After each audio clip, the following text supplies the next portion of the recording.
साथियों, हमें देश को आगे बढ़ाने के लिए युवा प्रतिभा को निखारने की जरूरत होती है। ये जिम्मेदारी देश की शिक्षा व्यवस्था पर होती है। इसलिए नए भारत के निर्माण के लिए देश दशकों से एक आधुनिक शिक्षा व्यवस्था की जरूरत महसूस कर रहा था। नेशनल एजुकेशन पॉलिसी के जरिए देश अब उस दिशा में आगे बढ़ चुका है। पहले पाबंदियों के कारण जो शिक्षा व्यवस्था छात्रों पर बोझ बन जाती थी, वो अब उन्हें नए विकल्प दे रही है। अटल टिंकरिंग लैब्स और आधुनिक पीएम श्री स्कूलों के जरिए बचपन से ही इनोवेटिव माइंडसेट को गढ़ा जा रहा है। पहले ग्रामीण युवाओं के लिए दलित, पिछड़ा, आदिवासी समाज के युवाओं के लिए भाषा एक बहुत बड़ी दीवार बन जाती थी। हमने मातृभाषा में पढ़ाई और एग्जाम की पॉलिसी बनाई। आज हमारी सरकार युवाओं को 13 भाषाओं में भर्ती परीक्षाएं देने का विकल्प दे रही है। बॉर्डर जिले के युवाओं को ज्यादा मौका देने के लिए हमने उनका कोटा बढ़ा दिया है। आज बॉर्डर एरिया के युवाओं को पक्की सरकारी नौकरी देने के लिए विशेष भर्ती रैलियां की जा रही हैं। आज ही यहां सेंट्रल आर्म पुलिस फोर्सेस में 50,000 से ज्यादा युवाओं को भर्ती का नियुक्ति पत्र मिला है।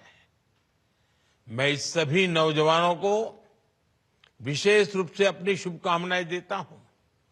साथियों, आज चौधरी चरण सिंह जी की जन्म जयंती भी है।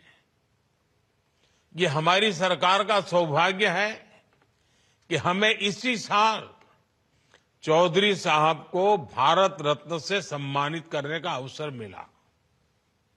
मैं उन्हें अपनी श्रद्धांजलि अर्पित करता हूं। आज के दिन को हम किसान दिवस के रूप में मनाते हैं।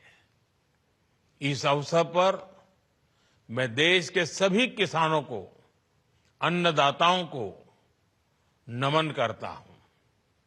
साथियों, चौधरी साहब कहते थे, भारत की प्रगति तभी हो सकेगी जब भारत के ग्रामीण क्षेत्र की प्रगति होगी। आज हमारी सरकार की नीतियां और निर्णयों में ग्रामीण भारत में भी रोजगार और स्वरोजगार के नए मौके बन रहे हैं। एग्रीकल्चर सेक्टर में बड़ी संख्या में युवाओं को रोजगार मिला है। उन्हें अपने मन का काम करने के लिए मौका मिला है।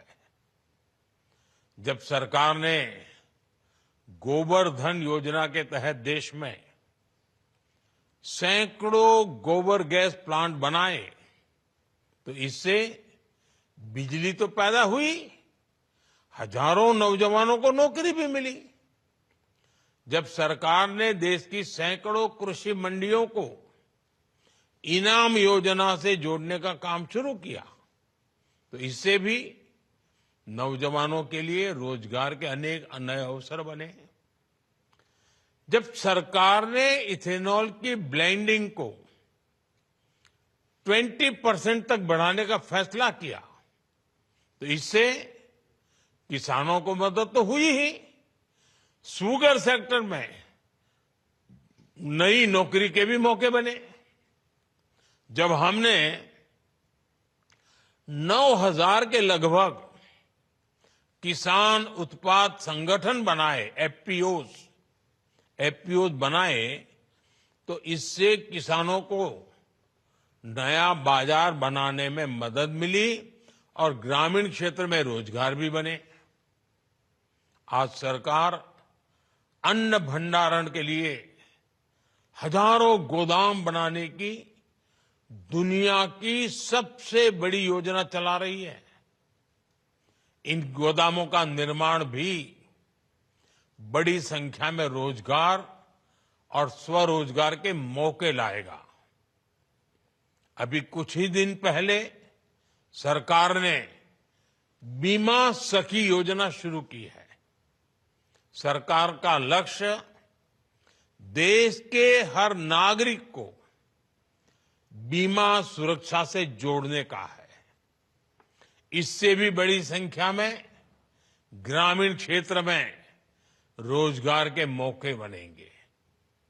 ड्रोन दीदी अभियान हो, लखपति दीदी अभियान हो, बैंक सखी योजना हो, ये सारे प्रयास, ये सारे अभियान हमारे कृषि क्षेत्र में, हमारे ग्रामीण क्षेत्र में रोजगार के अनगिनत नए अवसर बना रहे हैं। साथियों, आज यहां हजारों बेटियों को भी नियुक्ति पत्र दिए गए हैं। आपकी सफलता दूसरी महिलाओं को प्रेरित करेगी। हमारा प्रयास है कि हर क्षेत्र में महिलाएं आत्मनिर्भर बने।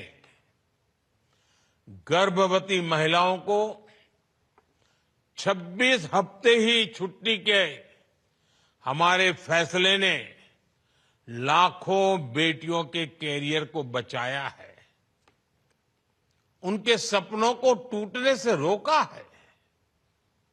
हमारी सरकार ने हर उस बाधा को दूर करने का प्रयास किया है जो महिलाओं को आगे बढ़ने से रोकती है। आजादी के बाद वर्षों तक स्कूल में अलग टॉयलेट न होने की वजह से अनेक छात्राओं को पढ़ाई छूट जाती थी। स्वच्छ भारत अभियान के द्वारा हमने इस समस्या का समाधान किया। सुकन्या समृद्धि योजना ने सुनिश्चित किया कि बच्चियों की पढ़ाई में आर्थिक परेशानी न आए। हमारी सरकार ने 30 करोड़ महिलाओं के जनधन खाते खोले, जिससे उन्हें सरकार की योजनाओं का सीधा फायदा मिलने लगा। मुद्रा योजना से महिलाओं को बिना गारंटी लोन मिलने लगा। महिलाएं पूरे घर को संभालती थी, लेकिन संपत्ति उनके नाम पर नहीं होती थी। आज पीएम आवास योजना के तहत मिलने वाले ज्यादातर घर महिलाओं के ही नाम पर है। पोषण अभियान, सुरक्षित मातृत्व अभियान और आयुष्मान भारत के माध्यम से महिलाओं को बेहतर स्वास्थ्य सुविधाएं मिल रही है। हमारी सरकार में नारी शक्ति वंदन अधिनियम के द्वारा विधानसभा और लोकसभा में महिलाओं को आरक्षण मिला है। आज हमारा समाज, हमारा देश विमेन लेड डेवलपमेंट की दिशा में तेजी से आगे बढ़ रहा है। साथियों, आज जिन युवा साथियों को नियुक्ति पत्र मिला है, वो एक नई तरह की सरकारी व्यवस्था का हिस्सा बनने जा रहे हैं। सरकारी दफ्तर, सरकारी कामकाज की जो पुरानी छवि बनी हुई थी, पिछले 10 वर्षों में उसमें बड़ा बदलाव आया है। आज सरकारी कर्मचारियों में ज्यादा दक्षता और उत्पादकता दिख रही है। ये सफलता सरकारी कर्मचारियों ने अपनी लगन और मेहनत से हासिल की है।